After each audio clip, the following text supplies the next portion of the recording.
Salam semua pendengar, kita berjumpa lagi ya. Saya nak mengulas sikit lah ya hari ini tentang apa yang telah berlaku kes pembunuhan 5 sekeluarga yang dikatakan berpunca dari masalah kewangan ya. Jadi kita boleh nampak di sini ya, memang bila ada masalah kewangan ni, tekanannya sangat-sangat tinggi ya, sehingga kan kita sanggup ya bunuh anak, isteri dan juga ibu kandung sendiri ya. Jadi masalah kewangan ni memang boleh menjadikan seseorang itu hilang akal. Jadi saya sarankan supaya semua rakyat, para pendengar dan juga pihak kerajaan supaya mengambil serius tentang pentingnya mengajar, mendidik rakyat kita tentang pengurusan kewangan. Sekian hari kita lihat ramai je yang kena scam kewangan, bukan setakat 1,000, 2,000, beratus-ratus ribu, berjuta.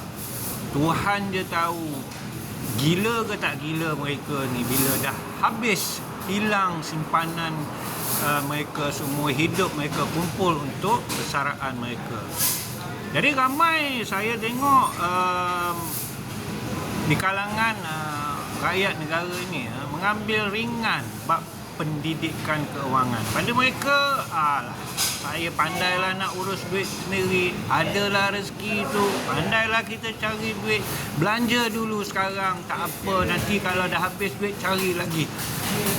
Jadi sampai bila masalah ini akan selesai ya, dengan mentaliti begini, di mana pada mereka pengurusan kewangan mereka tu tak perlu mendapat nasihat daripada golongan pakar kewangan ya. Dan yang ada yang pakar-pakar kewangan ni pun tak tahulah sama ada mereka ni genuine betul-betul serius nak mendidik, atau mereka ni pun sama-sama nak scam, nak jual produk kewangan mereka. Jadi apa yang saya nak cuba terangkan sini ialah mungkin kepada yang dah dewasa tu dah terlambat sikit lah, tapi sekurang-kurangnya kepada golongan ibu bapa, tolong ambil serius bab pendidikan kewangan, didik anak-anak tu yang mana bersekolah tentang pentingnya mengurus kewangan. Bagaimana nak urus kewangan anak-anak anda? Terdapat pelbagai institusi atau trainer-trainer yang boleh menyediakan perkhidmatan mendidik kewangan untuk anak-anak sekolah. Pihak Kementerian Pendidikan Kewangan dan juga pihak kerajaan harus main peranan yang lebih untuk mendidik para pelajar sekolah tentang pendidikan kewangan. Jangan terlalu fokus dengan subjek-subjek yang lain sahaja. Sekarang ni terlalu banyak AI lah, teknologi lah, bab keagamaan, bab sains, STEM, itu ini memang betul penting.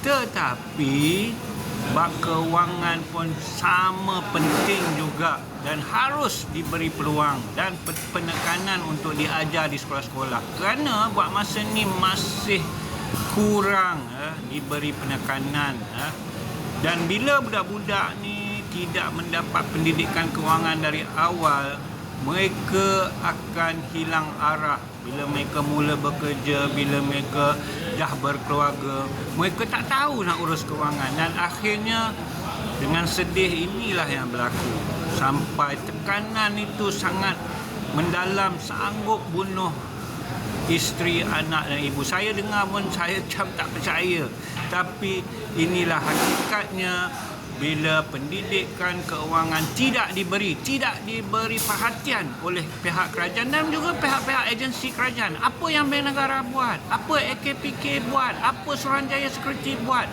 Lebihkan usaha itu, pergi ke sekolah-sekolah, pergi ke institusi pengajian tinggi, didik mereka macam mana nak mengurus keuangan dengan betul. Ambil perkara ini sebagai serius kerana saya kalau boleh tak nak lagi lah dengar berita sampai sanggup bunuh keluarga kerana masalah kewangan ini. So di mana bulan baik akan bermula ya, esok puasa, saya harap tolonglah ambil kes ini sebagai satu pengajaran. Ibu bapa tolong jangan berkira, hantar anak-anak itu belajar pendidikan keuangan, at least basic pendidikan keuangan. Kalau tak tahu mana nak cari, macam mana nak tahu kat mana belajar, PM saya, message saya. InsyaAllah saya cuba bantu untuk beri penerangan ke mana kamu boleh dapatkan pendidikan keuangan ini kepada anak-anak anda. Ya, baik. Sampai di sini sahaja. InsyaAllah saya akan teruskan posting-posting saya di masa akan datang. Assalamualaikum, salam sejahtera dan selamat berpuasa.